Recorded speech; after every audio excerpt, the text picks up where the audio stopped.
Hello, students. I hope you all are fine at your places. So, students, हमने last video में कुछ topics आपके साथ discuss किए थे, like meaning of insurance documentation, need for insurance documentation, and documents needed at the stage of the proposal. Now we are going to start our another topic in this video. So your another topic is what are the documents required for insurance? ऐसे कौन से documents हैं जो जब आप insurance policy को purchase करने जाते हैं तो उस टाइम इसकी रिक्वायरमेंट आपको होती है. So first is first premium receipts and renewal premium receipts, policy contract, endorsements, duplicate policy, nomination, assignment and renewal policy. So firstly we will discuss out our first document named first premium receipts and renewal premium receipts. So here is the meaning of first premium receipts and renewal premium receipts. ये ऐसे कौन से documents हैं जो required हैं जब हम insurance policy को परचेज करने जाते हैं. So here are the documents needed during the continuance of the policy. The first premium receipt FPR is the confirmation of insurance. This document is important as it gives the date of assumption of the risk, but its value is nil once the policy document has been issued. सो जो first premium receipt है FPR, ये एक insurance की confirmation होती है कि हमने insurance policy को परचेज कर लिया है. ये एक ऐसा डॉक्यूमेंट है जो कि मोस्ट इम्पॉर्टेंट डॉक्यूमेंट है जिसमें कुछ रिस्क की एजम्पशन दी जाती है, लेकिन इसकी वैल्यू नील हो जाती है जब एक बार पॉलिसी डॉक्यूमेंट इशूड हो गई है तो. Second is policy contract. Policy document is a detailed document and it is the evidence of the insurance contract which mentions all the terms and conditions of the insurance. जो policy document है वो एक ऐसा detailed document है जिसमें ये बताया जाता है कि जो हमने इंश्योरेंस कॉन्ट्रैक्ट निभाया है एक, उसका ये एविडेंस है. जब इंश्योरर और इंश्योर्ड के बीच में जब इंश्योरेंस कॉन्ट्रैक्ट होता है तो उसके लिए ये एक एविडेंस होता है, एक प्रूफ होता है which mentions all the terms and conditions of the insurance. और उस कॉन्ट्रैक्ट में जितने भी इंश्योरेंस की टर्म्स एंड कंडीशंस हैं वो मेंशन होती हैं. The insured buys not the policy contract but the right to the sum of money and its future delivery. जो इंश्योर्ड है वो एक यहाँ पर पॉलिसी कॉन्ट्रैक्ट नहीं खरीदता है, वो जो उसने इन्वेस्ट किया है वो उसका वापसी में रिटर्न मांगता है. उन्हें क्या राइट है कि जितना उन्होंने सम ऑफ मनी इन्वेस्ट किया है उतना ही उन्हें वापस लेने का भी हक है. And its future delivery. The insurer on its part promises to pay a sum of money. जो इंश्योरर है वो अपने पार्ट पर इंश्योर्ड के साथ प्रॉमिस करता है कि उन्हें अपना इन्वेस्टेड किया हुआ अमाउंट वापस ज़रूर मिलेगा. और इसकी बजाय हमें एक प्रीमियम की इंस्टॉलमेंट्स पे करनी पड़ती है. The schedule which is printed on the policy document identifies the office which has issued the policy. It states the name of the policy holder, the date of commencement of the policy, and identification number of the policy called policy number. तो ये कुछ ऐसे particulars हैं जो policy contract में शामिल होते हैं. तो कौन कौन से पर्टिकुलर्स हैं, जैसे शेड्यूल कि किस किस टाइम पर हमें प्रीमियम पे करना है, पॉलिसी होल्डर का नेम क्या होगा, ये जो पॉलिसी है इसकी शुरुआत कब से हुई थी, इसकी कमेंसमेंट कब से हुई थी, वो एक पर्टिकुलर डेट, और एक आइडेंटिफिकेशन नंबर होगा पॉलिसी का जिसे आप कहेंगे policy number. This number is extremely useful for making any reference to the insurer relating to this policy. These shall avoid needless delay. तो ये कुछ ऐसे डॉक्यूमेंट्स हैं जिसमें हमारी जितनी भी डिले की हुई चीज़ें वो अवॉइड हो जाती हैं और इन्हीं सब टर्म्स एंड कंडीशंस के अकॉर्डिंग हमें चलना भी पड़ता है. So these are the documents. Now next we will move on. Next slide. Here is a renewal premium receipts. हमने लास्ट में पढ़ा था फर्स्ट प्रीमियम रिसिप्ट और अब हम पढ़ने जा रहे हैं रीन्यूअल प्रीमियम रिसिप्ट्स. दो it is the duty of the insured to pay the renewal premium on the due date, the insurer sends a renewal premium notice to the insured out of courtesy.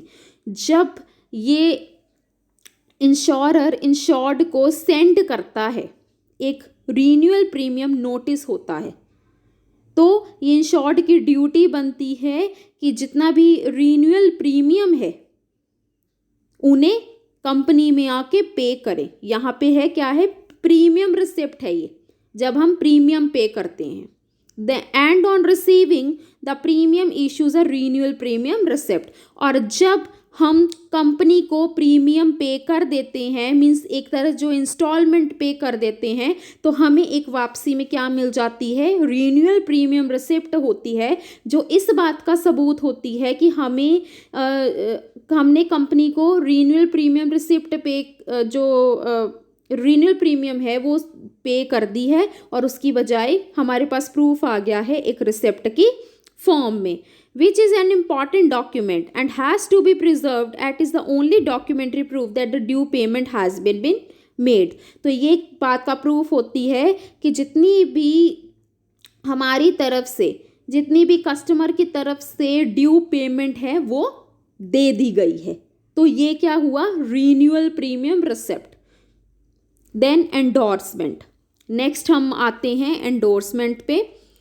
Life insurance policy being a long-term contract, it is quite likely that the conditions may so change over the time that an alteration or change in the policy conditions may be required.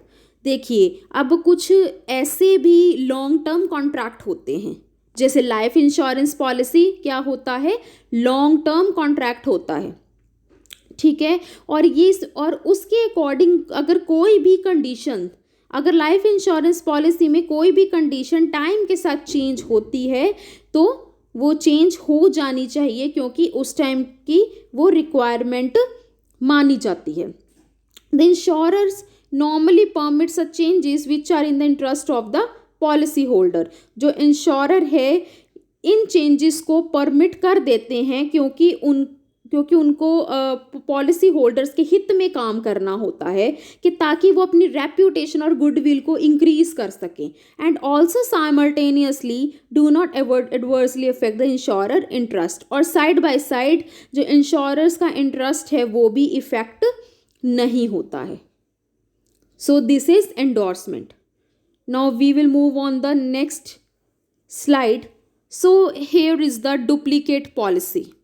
So fourth document है duplicate policy. अब ये क्या होती है duplicate policy, हम देखते हैं. A policy document is a valuable document and can be use for mortgage etcetera. Loss of policy document does not absolve the insurer from the liability of payment of policy proceeds when the claim arises. तो कहते हैं इसमें कि policy जो document है ये एक valuable document है, इसकी वैल्यू बहुत ज़्यादा है और ये तब यूज़ होती है जब मॉर्टगेज की बात आ जाए.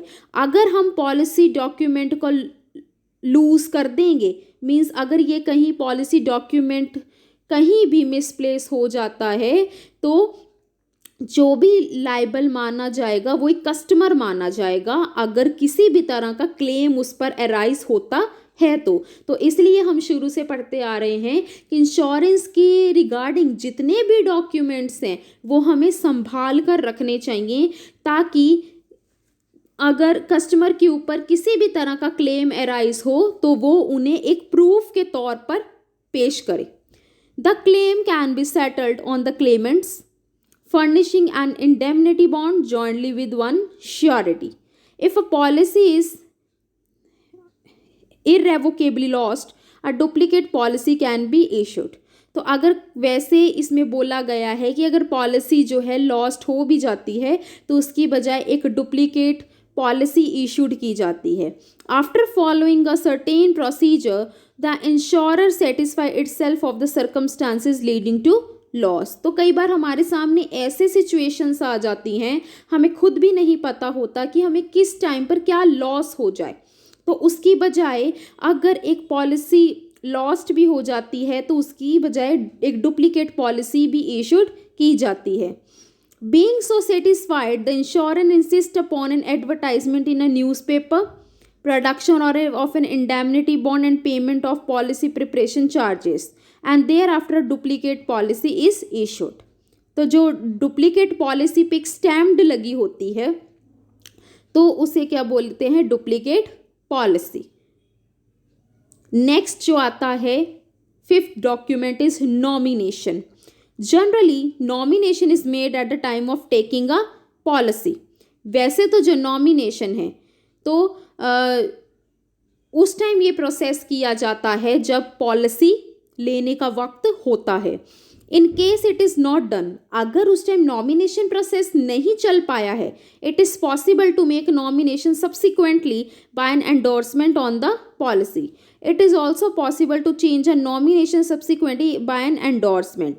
After marriage, such change in nomination is normally required. Nomination क्या होता है स्टूडेंट्स, कि जब हम कोई कस्टमर एक अपना नॉमिनी का वहाँ नाम देते हैं कि अगर उस केस में, अगर किसी भी पर्टिकुलर केस में जो कस्टमर है वो अपने रिटर्न्स नहीं ले पाए तो उनके नॉमिनी को दिया जाए.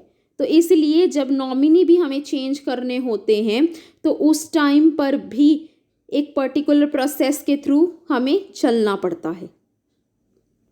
सो this is the document. Now next is assignment.